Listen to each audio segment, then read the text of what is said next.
ඒත් මොනවා කරන්නද? ඒත් මොනවා හිතන්නද? ඒත් මොනවා දෙන්නද? ඒත් මොනවා ඉගෙන ගන්නද?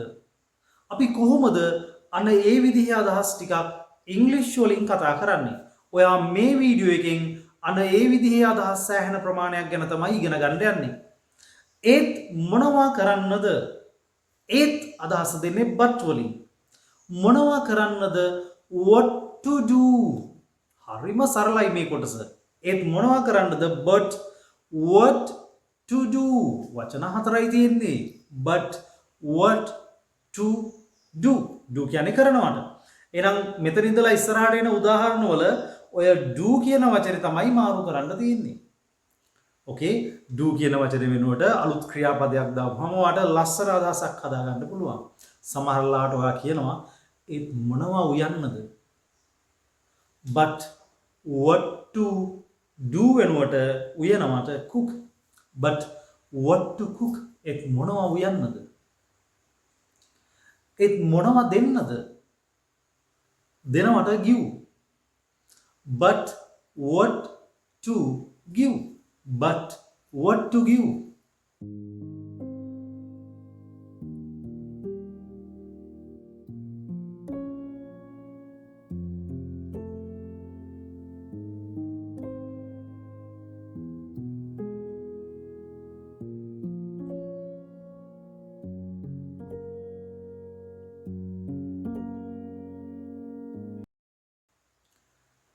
ඒත් මොනවා ඉගෙන ගන්නද?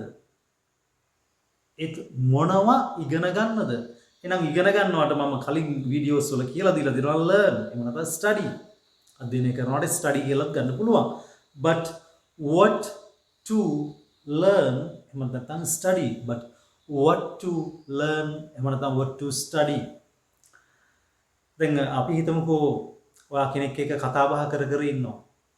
හැබැයි ඔයාගේ හිතවතා එහෙම නැත්නම් හිතවතිය ටිකක් අඩුවෙන් කතා කරන්නේ.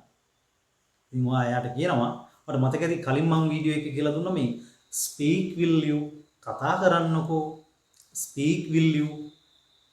ඉතින් එතකොට ඔයාගේ හිතවතා හෝ හිතවතිය කියනවා ඒත් ඉතින් මොනවා කතා කරන්නද? but what to speak.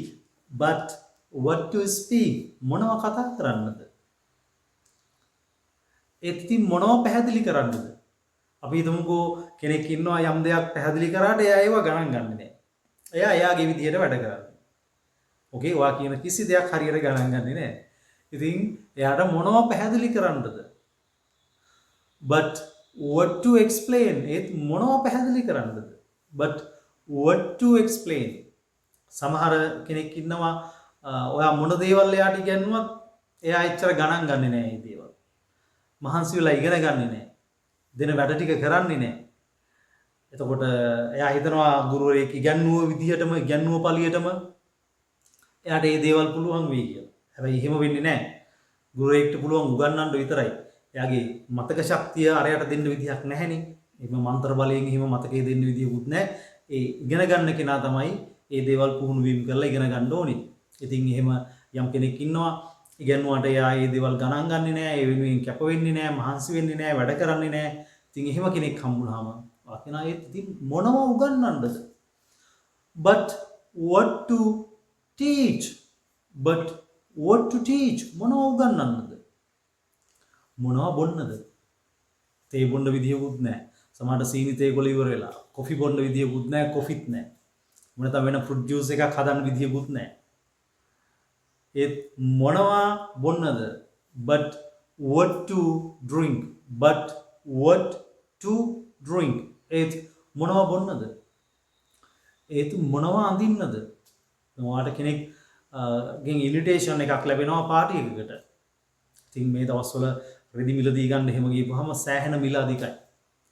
ඉතින් ඔයා කල්පනා කරනවා ඒත් මොනවා අඳින්නද? but what to dress. but what to dress. මොනවා අඳින්නද? but what to dress. පැහැදිලිද? right. එතකොට අපි හිතමුකෝ මේ ඔයා යම්කිසි තැනක යනවා. එතකොට ඔයාට ගොඩක් දේවල් මිලදී ගන්න ලස්සන දේවල් තියෙනවා. හැබැයි ඔයා ගාව තියෙන මුදල් ප්‍රමාණය අඩුයි. ඉතින් එතකොට වා කියනවා ඒත් මොනවා මිලදී ගන්නද? ඒත් මොනවා මිලදී ගන්නද? but what to buy? but what to buy? මොනවා මිලදී ගන්නද? හරි. එතකොට කෙනෙක් වාට කියනවා ව්‍යාපාරයක් පටන් ගන්න. මේ දවස්වල අමාරුවෙන් හරි ව්‍යාපාරයක් රන් කරොත් ඔයාට ඉස්සරහට සාර්ථක වෙන්න පුළුවන්. ඉතින් ඔයාට විකුණන්නේ මොනවද කියන එක පිළිබඳව හරි අදහසක් නැහැ. එතකොට ඔයා කියනවා ඒත් මොනවා විකුණන්නද? but what to sell? but what to sell?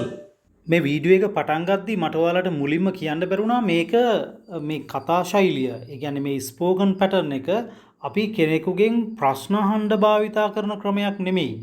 අපි කෙනෙක් එක්ක යම් දෙයක් පිළිබඳව කතා කර කර ඉද්දී අපේ අදහස් ප්‍රකාශ කරන්න භාවිතා කරන ක්‍රමයක් මිසක් ප්‍රශ්න අහන්න භාවිතා කරන ක්‍රමයක් කියලා වැරදියට හිතන්න එපා.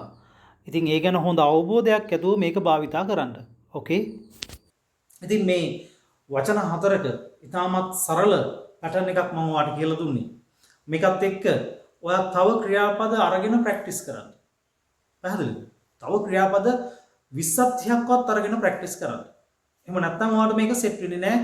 වචන හතරක් වුණත් එකපාරටම කතා කරන්න අවස්ථාවක් ආවම ඔයාලට කතා කරන්න බැරි වෙනවා. ඔයා එතන හිර වෙනවා. රයිට්? ඉතින් ඒක නැති කරගන්න නම් ඔයා හොඳින් පුහුණු වීම කරන්න. ගැටලුවක් ආවොත් මට කෝල් එකක් ගන්න. Right. Okay. So goodbye.